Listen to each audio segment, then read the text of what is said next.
Good morning, everyone, and happy Saturday. I'm Jim Scott. Thanks for joining me at Jim Scott's Weather Desk. As we head into the weekend, the country is experiencing one of the sharpest weather contrasts we've seen in quite some time. Some areas are locked in a dangerous Arctic deep freeze, while others are enjoying almost spring-like warmth. Let's take a look at the big picture.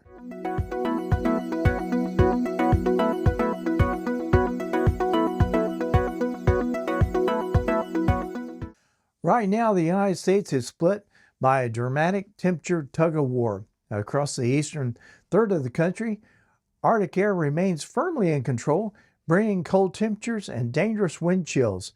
Meanwhile, a massive ridge of high pressure is parked across the central and western U.S., allowing much of the warmer air to surge northward. In simple terms, the east is frozen solid, the plains in the west are warming fast. Now let's break it down region by region. For the northeast and mid-Atlantic, today is the coldest stretch of this Arctic blast. Skies may be mostly sunny, but don't let the sunshine fool you. High temperatures will struggle to climb out of the teens and the lower 20s. And the wind is really dangerous today.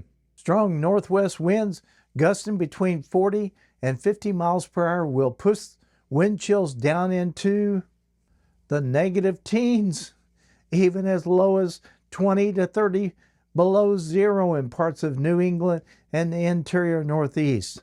Frostbite can happen in minutes in these conditions, so limit your time outdoors and bundle up properly. The Arctic air doesn't stop up north.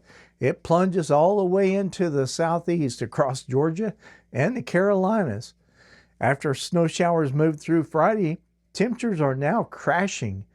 Overnight lows fall into the 20s, and many communities have opened warming centers due to the cold. Even Florida is feeling the unseasonable chill. Across central Florida, morning wind chills dip into the 30s. Afternoon temperatures remain well below normal. Definitely not a typical February beach weather, so you don't want to be out there in your shorts. In the Midwest and the Great Lake region, winter remains in charge. Lake effect snow showers will continue through the morning hours, especially downwind of the lakes. Some areas may still see brief bursts of snow before conditions gradually improve later today. Even as the snow winds down, the cold hangs right in there. The good news? The western portion of the Midwest, temperatures will slowly begin to moderate late tonight into Sunday. A small step towards relief anyway. In parts of the northern plains, including areas like the Great Falls, Montana, temperatures are running 20 to 30 degrees above average, with some locations flirting with the record warmth. Highs soar into the 70s, even the low 80s in some spots, with lots of sunshine and dry conditions. It's about as far from winter as you can get right now. So here's the big takeaway for Saturday. The east is locked in to dangerous Arctic cold with extreme wind chills. The southeast is feeling an unusual harsh freeze. The Midwest stays cold with lingering snow showers. The plains and the west enjoy a major warm-up. This is one of the strongest temperature contrasts we've seen so far this winter. If you're in the cold, bundle up and use caution. If you're in the warmth, enjoy it while it lasts. At your national weather forecast for Saturday, February the 7th from Jim Scott's Weather Desk. Stay warm where winter is tightening its grip. Stay alert where snow and wind are still in play. And enjoy the sunshine if you're lucky enough to have it today. I'll be back with another update soon. Stay safe out there. Good morning, everyone in Indiana and Ohio. Here's your weekend forecast and early week forecast from Jim Scott's Weather Desk. We're starting off with a bright but still very cold morning. Temperatures as you head out the door this morning is 8 above zero at 5:15 a.m. at the time of recording this video. You can expect mostly sunny skies today with high temperatures reaching near 18 degrees. A north wind around 7 miles per hour will keep it feeling colder than the thermometer shows, with wind chills dipping as low as -9, especially this morning. It's a dry day, but definitely a bundle up kind of cold day. Now, clouds begin to increase as we head into the evening and overnight hours. Temperatures drop back to around 7 degrees with light and variable winds. Not as windy, but still very cold temperatures.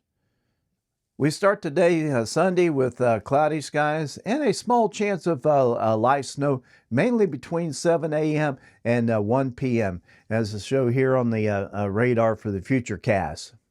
Snowfall looks light overall, generally less than a half inch right now, but even a quick dusting could create a few slick spots on the untreated roads and bridges and overpasses. So it's something to keep in mind if you're heading out during the morning hours. Just be careful and use common sense. As we move into the afternoon, clouds will gradually thin out, and we should see some sunshine breaking through by later in the day. High temperatures reach near 24 degrees, still cold but fairly typical for this time of year. Winds start calm this morning, then turn out of the southeast around 6 miles per hour as the day goes on. Sunday night, looking at mostly cloudy skies continue overnight. Lows fall to around 16 degrees, cold but not as harsh as recent nights that we've had. As you start your workday out for Monday, here's the warmest day of the stretch. We'll see partly sunny skies with highs reaching near 35 degrees, finally getting closer to freezing for many areas. Some snow melt will be possible during the afternoon. Monday night, skies turn partly cloudy again. Lows drop to around 26 degrees, so any wet spots from earlier melting could refreeze during the night, so you want to be careful going into Tuesday morning. So the bottom line, cold holds strong through the weekend, but we slowly moderate heading into early next week, with Monday feeling noticeably better than what we've been dealing with anyway. With that, that's your forecast. I'm Jim Scott here at the Weather Desk, and if you haven't done so yet, please join the channel. Help us grow, and definitely appreciate all the thumbs up there gives me, and the comments. I read each and every one of them and reply to each one. So do appreciate my viewers out there. With that, have a good weekend and stay safe out there.